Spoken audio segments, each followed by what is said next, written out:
I'm a private investigator, and these are some of the weird cases I've done. Part 4 by Ricksong1. Sorry for the long period without any update. I've been quite busy with my work and I didn't have much time to write. Here's some more information to update my last post as usual. I drove to another town later that day, where I rented a cheap motel room to get some good rest after a night of driving. I abandoned the bike to avoid being tracked by the townspeople and hitchhiked on a van back to the main city. A plane ticket was booked and I got out of the country after 2 days. Back home, I gave Jack a proper burial. Some of his friends from our career showed up for a short funeral. Most people in this business generally have no family attachment, so we become family to each other. His sister works as my assistant now. She's too involved in the business to find anything else.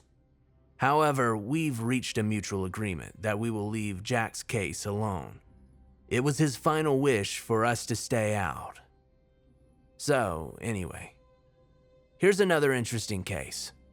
Upon reconsideration, it could possibly be connected to the previous case. It was about 4 years ago, after I had moved to town.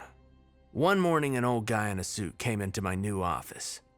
He was in his 50s, black suit, black tie, had on cologne that only high-class people would use.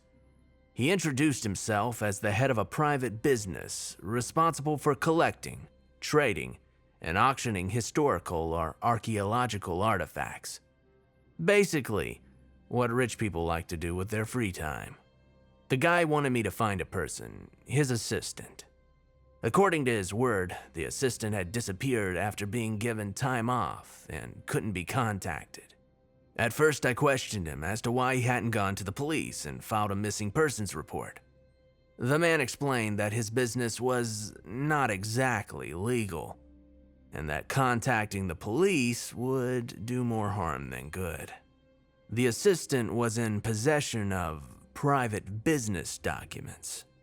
Letting the cops search his house was not an option. This information was suspicious indeed, but I never questioned the morality of my clients, as long as they don't pull me into their crazy worlds. The guy presented me with a big suitcase filled with money, so I took the case and he explained further details to me. His assistant, let's call the guy John, was a bit of a bad luck case. John's father had been a soldier fighting in the Middle East, and he had died when he was 10. His mother was an alcoholic and killed herself 2 years later. He was sent to an orphanage, but after 3 years, the place had a fire and all of his friends died. Half a year ago, while he was working for this guy, the girl that he was engaged to died in a car accident. Initially, all the loss turned John into a person with a low sense of morality. He wanted to work for success, and he didn't get attached to other people. This made him perfect for the job, collecting precious items without caring for the consequences. Then John met a girl, the love of his life, and he began to change. The boss noticed that John seemed happier when he arrived to work. He smiled more and became more active with his coworkers. However, he became worse when this girl died. John had severe trauma. His mind wasn't working properly anymore. The guy showed up late for work, couldn't concentrate or remember what he needed to do. As a result, the boss gave John a couple of months off so that he could get his life back together. As a company policy, the HR staff contacted John once a week to check on his situation. About a week prior, he stopped answering his phone and emails. The HR staff went to his apartment, but no one answered the door. The company security team later broke into the place and found it completely abandoned. They found company documents intact, but not a sign of John. The company then checked his bank transactions, but there was no sign of him traveling or anything else. Apparently, the old guy's business had some kind of huge, secretive security force. Its main purpose was to protect the business and keep it from the legal public's eyes. However, since it couldn't find John, the old man wanted to hire a PI for a different perspective. I asked why he hadn't hired another assistant, why he was putting all this effort into finding just one guy. The guy said that John was very good at his job and was going to be very hard to replace. My contract came with a catch. One agent from his security force was to accompany me. Let's call him Anthony, and his job was to report back anything that I found. Anthony was tall, white, with brown hair, and he always wore a suit. The guy didn't speak much, and he never talked about anything besides the case. But I didn't mind having his company, as long as he let me do my job. We traveled by train to the city where John lived. On our way, Anthony discussed more details about the case. He believed that John could be hiding at a friend's house, but as mentioned above, John was a ghost in terms of his personality. He had 0 friends, no relatives, and his childhood friends were all dead. And his neighbors, they barely knew him. Even at work, he was rarely known to anyone. John was the type of person who would talk to you, but was too afraid to get close. The only people who can be considered close to this guy were the boss, his girlfriend, and his girlfriend's sister. Anthony showed me a clip of him interviewing the sister at her home. Here's what they discussed. "Thank you for your tea. I hope we're not bothering you too much," Anthony's voice said. "Oh no, it's fine. I don't have any plans for today," the lady replied. "What can I help you gentlemen with?" "Like we mentioned at the door, me and my associate are members of John's company's HR team. We're not the police and we're not going to arrest him or anything. We're just very concerned about our coworker. You are aware that due to the recent tragedy with John's fiancée, your sister, John was let off from the company temporarily, right?" "Yes, it was a tough time for both of us," the sister said. "You have my full condolences. The current problem is that we can't contact John. He doesn't answer his phone, and he's not at his home when we visit. He's a very important man to our company, and we can't afford to lose him. As you were listed on his profile as being his only relative, we were wondering whether you could give us any suggestions as to his location, and when was the last time you talked to him?" "Yes," the lady stopped for a couple of seconds. "I am truly sorry, but I don't know where John is either. After the funeral, I tried to be there for him since we are family. I went by his house at times to help him clean up, and we would chat on the phone frequently. A week ago, he texted me that he needed some personal time off, and we haven't talked since. If you guys can't find him, I don't think that I can." "Oh, I see. Okay. Maybe, can you tell us what he's been like recently, in regards to his state of mind?" "Well, John was a nice guy.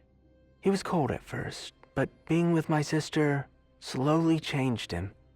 I used to scold my sister for being with such a weird person like John. However, I liked him over time.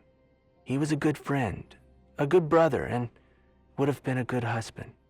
I thought that he would go back to his old self when he lost her. But John was different. He became angry." "Angry at whom?"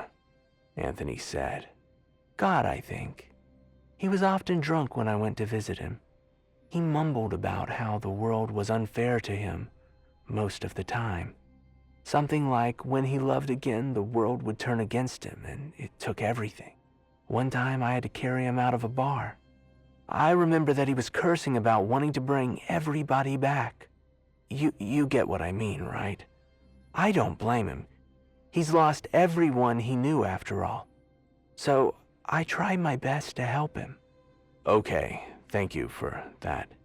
Here's my number. If you hear about anything about John or think of anything, just give me a call," Anthony said, and the recording ended.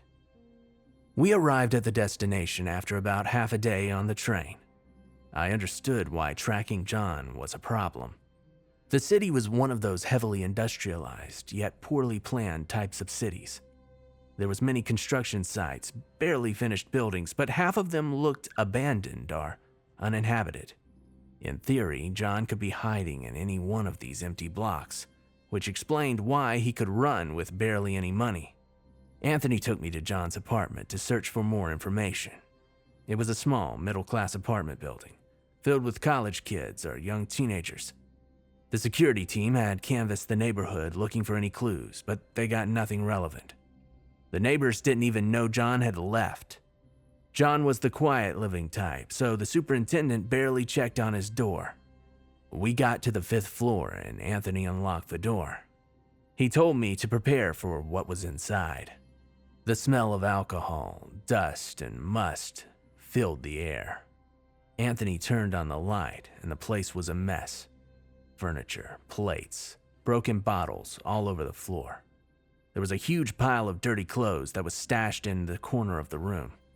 At first, this looked like a typical case of a depressed man with an alcohol addiction. And then, Anthony pointed me to different objects all over the room, and I noticed a pattern. The TV in the living room was turned around. The screen was facing the wall.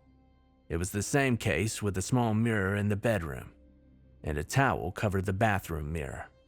Anthony showed me John's phone, which had been found on the floor. The screen was completely shattered. John's laptop was on his bed. The entire screen had a thick layer of duct tape over it. Anthony pulled the curtain aside. The window was fully taped too. I asked for the assessment of the entire place. Despite the state of the place, the apartment was more or less completely clean. There was no sign of forced intrusion, no sign of assault, no blood, no drugs, or any indication of foul play.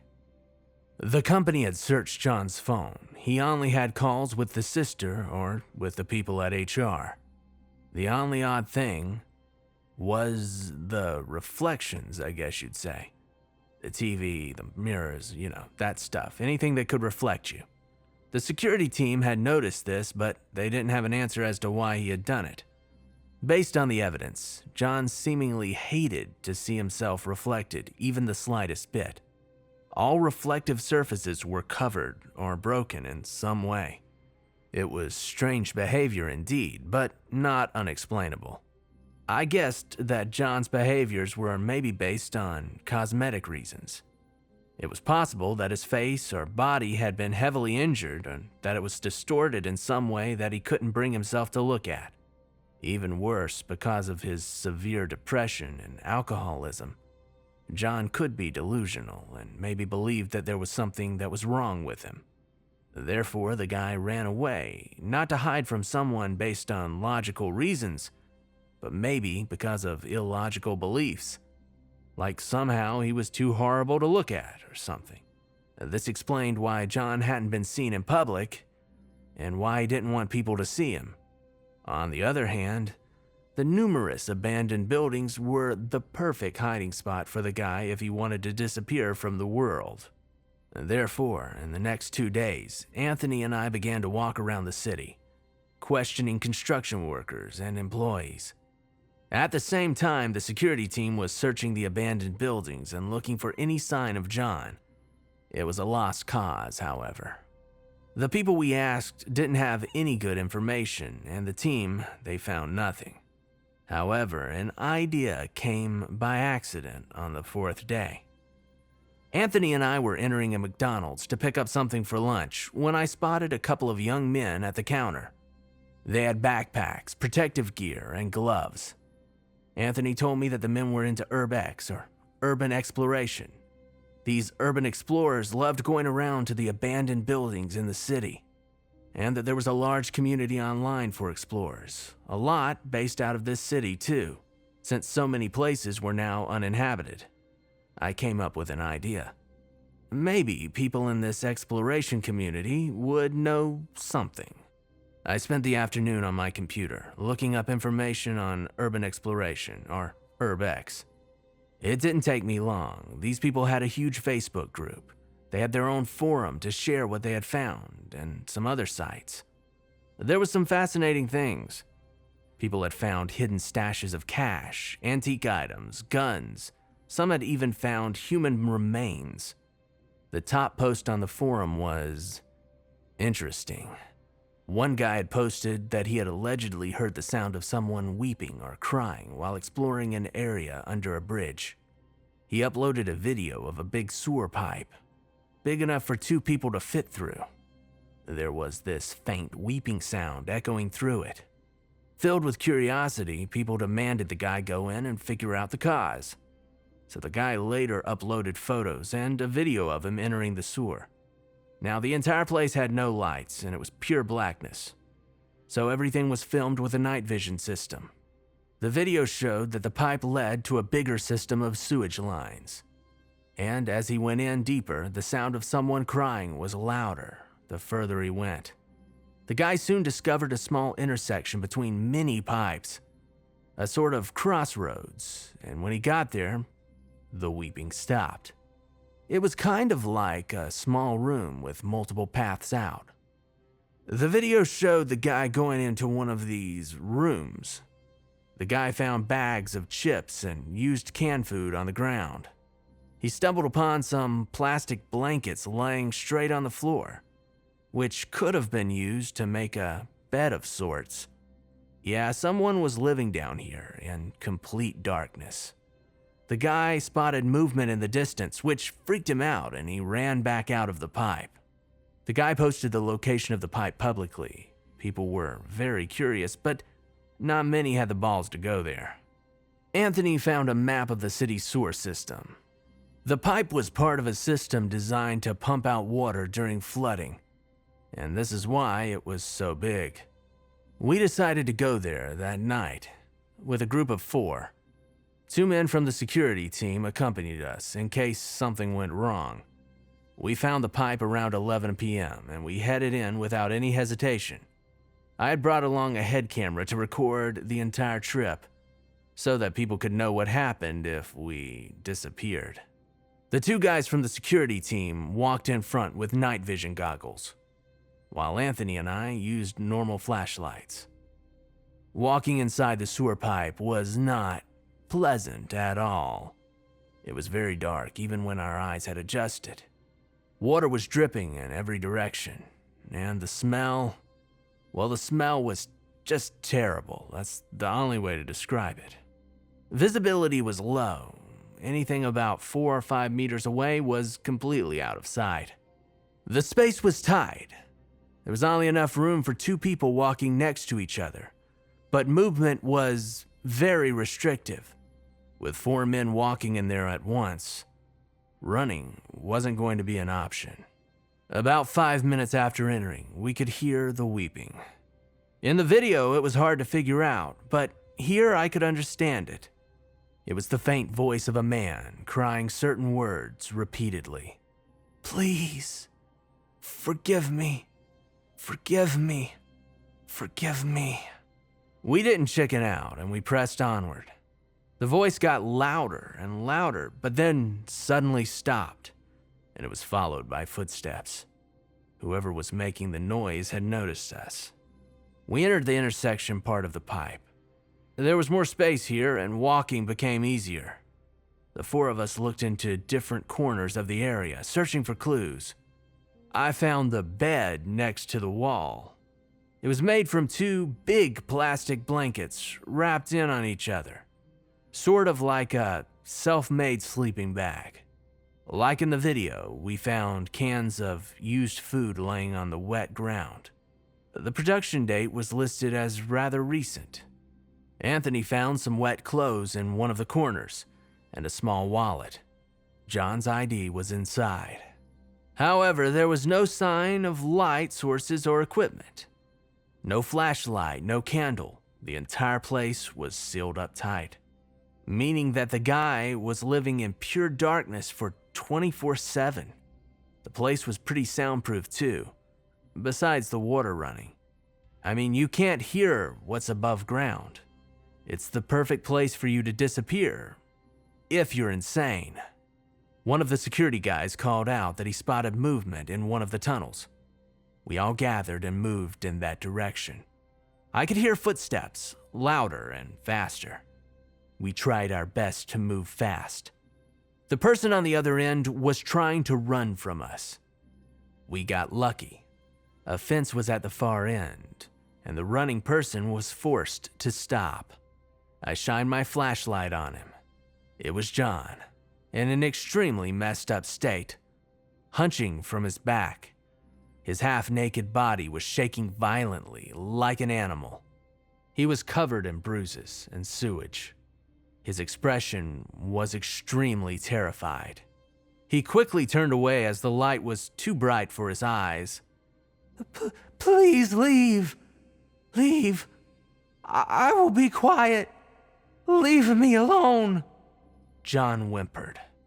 John, it's me, Anthony, from the HR team. Anthony replied. I came to bring you home. The boss was very worried about you. You weren't answering our calls. The boss? I can't come back. I can't take it anymore.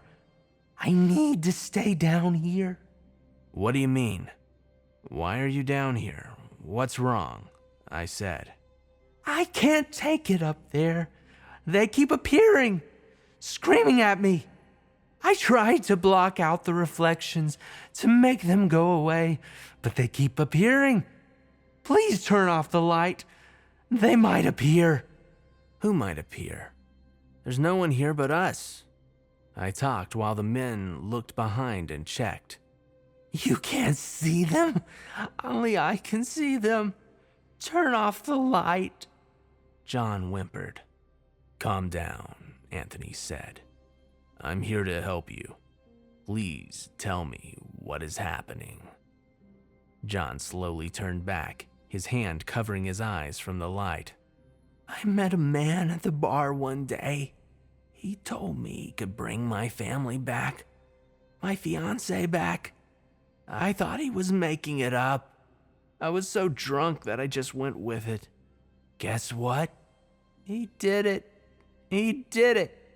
My parents, my girlfriend, my friends, they all appeared in the mirrors. They kept screaming, telling how they were being tortured, how lucky I was to be alive.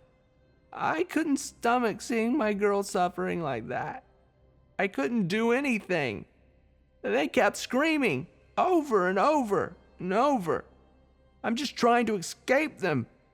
John ran directly at us, trying to escape, but me and one of the men grabbed him. We pulled him to the ground. He struggled and screamed constantly.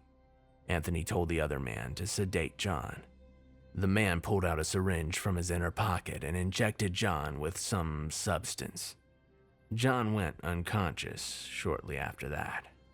We carried John up out of the sewer. Anthony called for more security guys to get John to the hospital. He was cleaned up and later tied to the hospital bed while being kept asleep. The old man arrived the following morning. He thanked me for my efforts and gave me another case full of cash. I didn't hear anything more about John for a month. I used the money to give myself a relaxing vacation to make up for that night in the sewer. When I came back, Anthony was waiting at my door. He told me that John was moved to a mental institution where they diagnosed him with severe bipolar disorder and PTSD. He was very violent at first, hitting the staff and trying to escape, but after 1 week, he became quiet and didn't communicate with anyone. The doctor found a tumor in his brain. It was going to be fatal, and they decided that that could possibly explain his behaviors. There wasn't anything they could do, and John died after a month. However, on his deathbed, he wanted to send me a letter, and that's why Anthony was visiting me. I opened the letter. It was very short. To the detective, I saw your friend. She was very happy. Don't look for her. She just wanted you to be happy too.